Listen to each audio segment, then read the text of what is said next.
Has something ever happened to you that it just sticks with you? You resent it. Life isn't going your way, and you just don't know how to release it.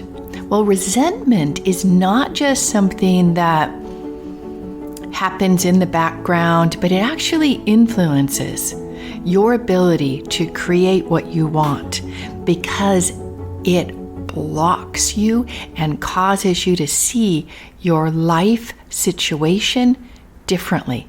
Well, this is exactly what we're talking about today in this episode of Mindful Manifesting. You're listening to Ariana Rollins, but before we get started, if you'd like to kickstart your manifesting journey and grab a guided meditation and workbook, please go to highertrueself.com. The link will also be in the show notes. So glad you're here. Let's get to the episode. So how do you release resentments? I think as we get older, unfortunately, it seems to be like human nature that we accumulate sad experiences, moments, and our unconscious mind remembers those way more than the good memories. Here's why.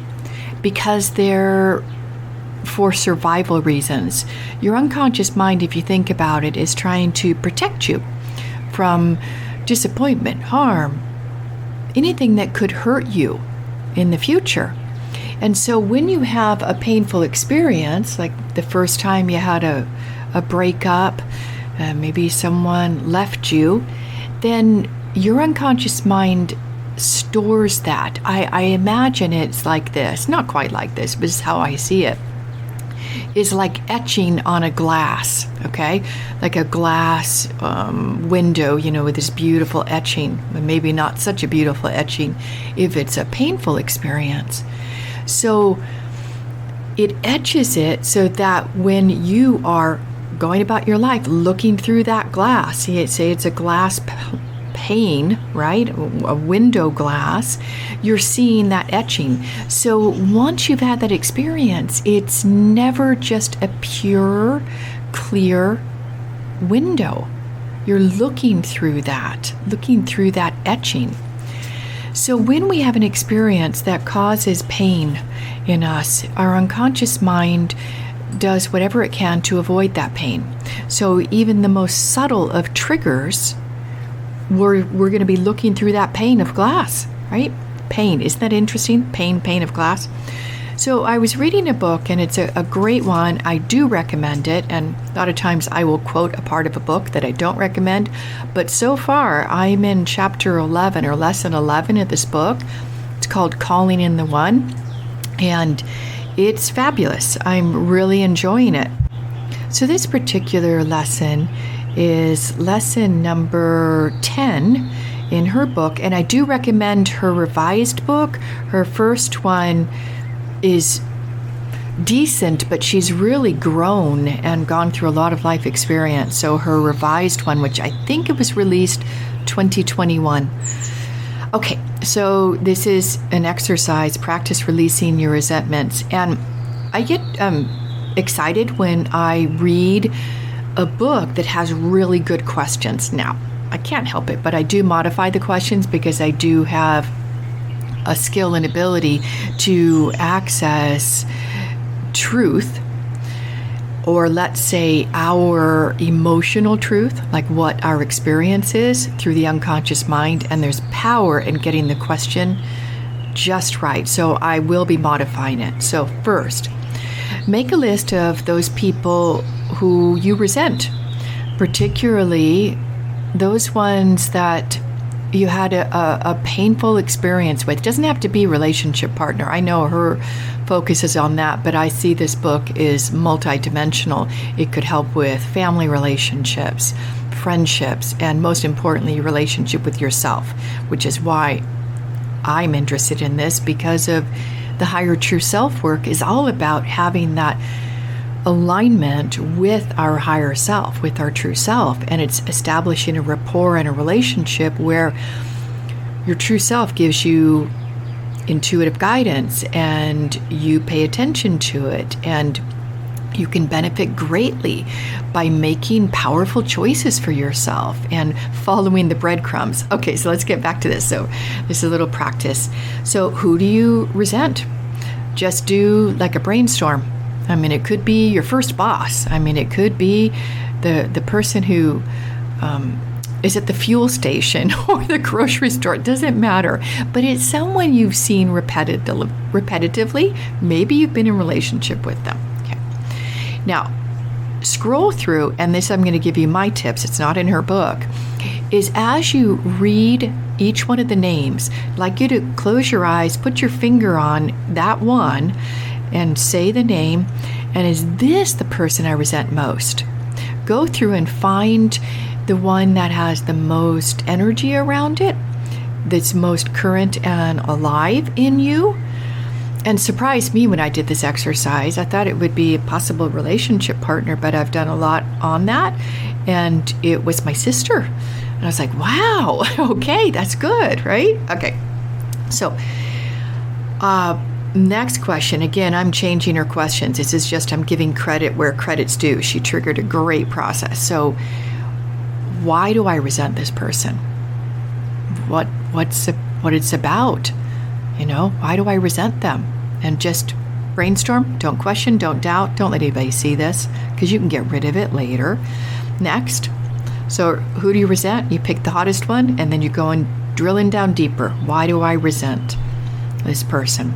That's the first one. Second, how am I responsible? Again, I modified it. How am I responsible for the situation, how it unfolded? And this is where I love this question. Did I give my power away to the person? In what way did I? We often do that if we want to be liked, right? Or we want to be loved, or we don't want to be abandoned, okay? So first, why do I resent this person? What about it? How am I responsible for the situation? And then that's third one is, what lesson did I learn? Now, this can be hard, because if we're still in the pain of it, that we're not looking at wisdom, right? We have to clear that emotion around it. And in the Higher True Self work, we do what's called a blocker clearing, and specifically the past perception revision process, which is perfect for this, to trigger something that we need to change our perception, our attitude. Remember that plane of glass we're looking through? You know, there's etching on it. We're not seeing things as they truly are. We're seeing them through the lens of our history. So what lessons did I learn? Now, if it's still hot for you, you might not be able to see that, and that's okay, okay? I will give you a tip, though, that helps me, and you can get access to it down in the show notes if you request your free gift, How to Manifest Without Force or Frustration. There's a little guided meditation in there, how to connect and ground with your true self. If you listen to that, and then at the end of it, you ask yourself, what did I learn? How did I grow? What lessons did I learn from whatever that resentment relationship experience you had? And likely you'll get an answer. That works for me. So what do I resent this person for? Question number 1. 2, how am I responsible? 3, what lessons did I learn? And 4, what amends can I make to myself moving forward? That's exactly her question. It's a good one. What amends? Like, how can I change how I am relating to this person or to myself so I don't do it again? I don't get into that situation where I harbor resentment, because resentment is such a poison, so toxic. So that will likely come when you look at your lessons, what you learned. How can you change? I'm going to change your question now. Instead of what amends can I make? Because amends sounds like you're fixing it with the person. You're not. How can I change? How can I change how I turn up with that person? How can I change how I am relating to friends or relationship partners? Because you know this. It's a two-way street when there's something that's not gone well in a relationship. It's not just one person that caused it. It's co-creative process, which is a relationship. Okay, so that's question number 4. And 5, what can I now let go of and accept that so the situation's complete? Now that might be a little tricky. Again, if it's a hot one, if it's more recent, if you've not come to the peacefulness and the forgiveness. So what can you let go of? What can you accept? And this is not, my friends, I am not talking about a spiritual bypass with question number 5. If you do a spiritual bypass like, oh, it was for my learning. Oh, yes, it's the level of their consciousness or the level of my consciousness. Doing the spiritual bypass will not change a thing. So, what can you let go of and accept so the situation's complete? I'll admit, this one's not an easy question. And if you can't get to question number 5 at this point, let it go. You can revisit this. And I do suggest that you write this down.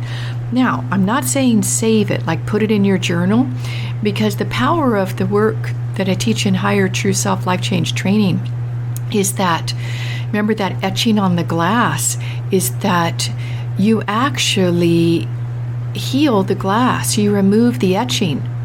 So you don't want to read about it in your journal because it can reactivate it.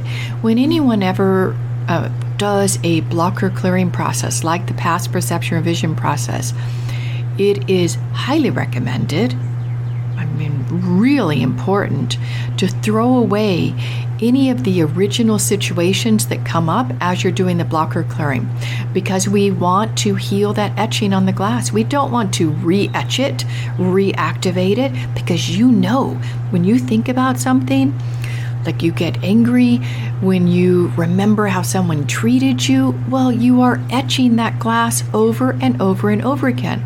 To a great extent, you might not even be able to see anything clearly through it. Isn't that interesting? It's almost like when you do a past perception revision process, you're going to the eye doctor and you're getting a new prescription. So you're looking at life as it is and not through the lens of your history and experience. So if you can't do that last 5th question, what can I now let go of and accept so the situation's complete? Fine. You'll get great insight on this. And if you'd like some support going through a past perception revision process, reach out to me and I can recommend to you which program would be a great one for you to start with, and then you free yourself. It's such a liberating experience to not just release the emotions, because of the wonderful offerings out there. EFT, fabulous for releasing emotions and the charge. Sedona method, fabulous for releasing the emotions and the charge. But why I like what I teach and what I've been doing for myself on my spiritual growth and development and my work is cybernetic transposition. And I'll also put in the show notes if you want to ever get access to that book where you can get that. But why I like it is that it's, if you imagine you've got a circle, draw a piece of paper, on a piece of paper, a circle, and then you draw a circle to the left and a circle to the right. So the circle in the middle is our present moment, today, right now. Circle to the left is our past. Circle to the right is our future. When you effectively clear a blocker, you might hear a little bit of noise. How funny, there's a squirrel hopping down from the trees onto my balcony.